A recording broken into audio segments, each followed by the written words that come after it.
Hello guys. It's Krim again. I'm back with more content. It's been a minute, but I did want to get back into this again, and hopefully should be a little more consistent. And today I want to talk about the three Gloogas, because thanks to the help of fellow labbers and just people playing about the game with me, I think the viability of these three has changed once again. Mainly that I think Glooga Deco is arguably the weakest in this current meta right now, and Glooga and V-Glooga are a lot stronger than it and overall function a lot more. So I just want to be getting into the details of that and why Deco is weaker. So we're going to transition into why Deco is weaker and just generally why I think it's like suffering right now.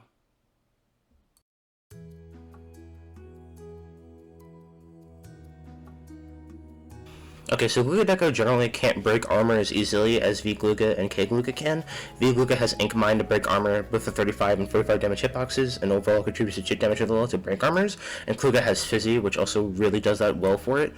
And compared to the other two, Glooga Deco has a very linear game plan, and it's linear in the sense that Glooga Deco really can't afford to play disadvantage or defense well. It really has to keep putting itself in to find an opportunity to get a pick and find a way to get back into the map.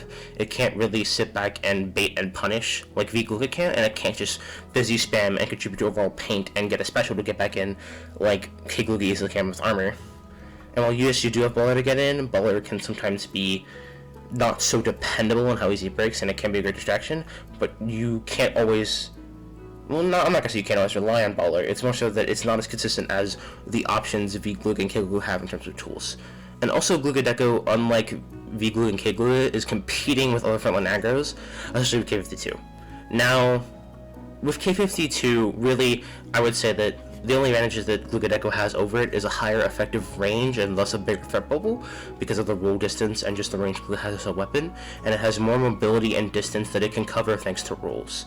And I would argue that in some maps, in some situations, Glooga Deco can be preferred over K52 since it could be just kind of a better aggro in those situations because of those benefits. But K-Gal still has paint over it. It has paint over it and still has numerous other advantages over Glooga Deco. And the Glooga player has to be specialized into the weapon and needs the comp to be more built around them, while K52 can fit into more comps and generally has a lower skill floor, which means it's easier to pick up and it's just easier to reach further heights with it compared to like what Glooga Deco can do right now. But I would say that if you already are a Glooga main, I would encourage you to be a 52 Glooga Deco co-main and just find what maps and modes you want to switch the two of them on, because I think there's a case for both of them being strong right now. And that's really about it for why Glooga Deco is weaker, and next I'm talking about why V-Glooga and K-Glooga are stronger in this meta, starting with V.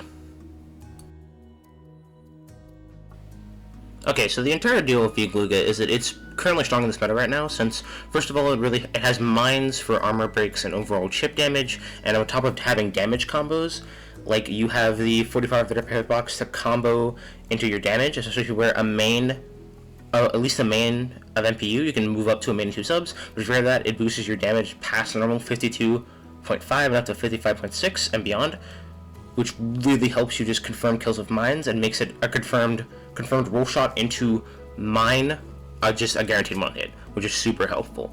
And then mine is great for providing you info to help keep track of where the enemy team is and how they're playing. And then it can also play really well into meta comps like quad shooter or weapons like K-Gal. So generally quad shooter and K-Gal themselves have linear game plans. They generally are quad shooter is played very aggressively in the West, and V-Glooga especially has a great time doing bait and punish tactics, meaning that it can just bait people forward on defense with ink mine traps and just take care of them that way.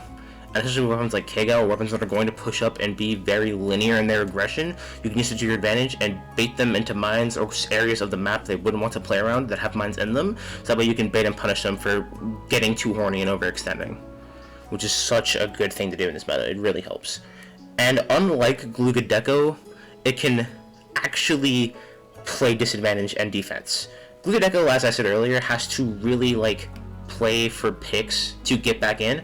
V-Glooga can, like I said, afford to sit back, bait, and punish with mine, or if it has already mines, like it dies, let's say, and you have an area set up on a certain area of the map, and you respawn, you can check those areas with mines and get info for your team, or also you can prep jetpack and go with other specials. It's just more and generally safer ways to get in than Glooga Deco does.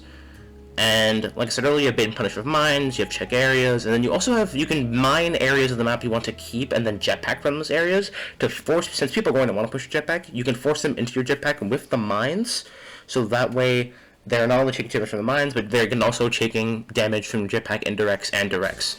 And jetpack is also just really good for pressure, and in combination with mine can allow you and your team to get picks. And mine also, while not the most reliable painting tool, does help Glooga get some form of paint. And I just want to say that mine just really helps this weapon stay aggressive and keep it in the map, because you can mine areas and just wait for people to pick wrong options against you, or mine ledges and bait people to drop down on you from them, and it's just really good. So next, I'm going to be transitioning in how I tend to think Glooga is really good in this meta, and yeah.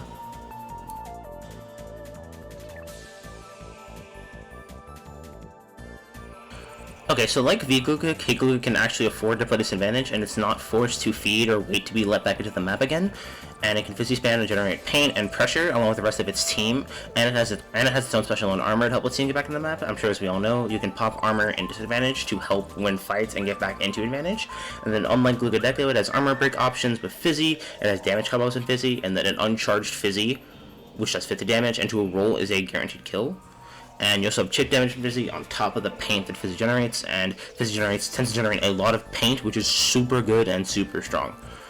So, like, with Glooga, it means it can also afford to play against Rushdown, or teams with linear aggro game plans, and Fizzy also, with Object Shooter, can be used to shred Splash Wall and simply one Fizzy, or you can spec into longer range Fizzies with sub power and just open up the map in a unique way that few things get to with Fizzy.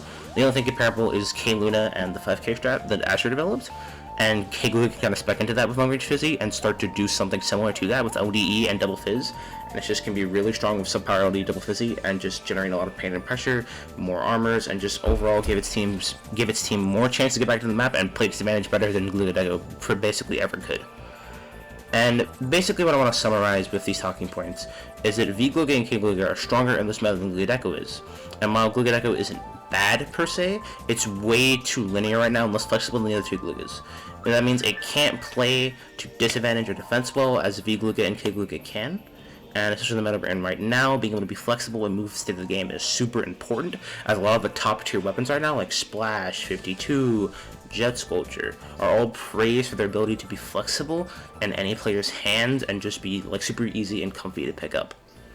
And basically my next videos going forward are going to be Ink Mine and why I think it's good and why it's strong, and explaining why Ink Mine is such a finished part of the Glooga playstyle and just why it's so good. And then is going to be a comprehensive, basically full guide on Glooga and how I understand it, how to play like neutral, disadvantage, advantage, etc. And that might take a little longer than most of my other projects, but I think it'll be rewarding. And then also probably there will be some more speedruns squeezed in there in between those projects and other projects that I have going. As Rise, I want to play Rise again, and Sunbreak is coming out in summer of next year. So I just want to thank you guys again for supporting me, supporting my content, and listening to me ramble about this dually and this video game. Hope you all have a nice day. Love y'all. Bye-bye.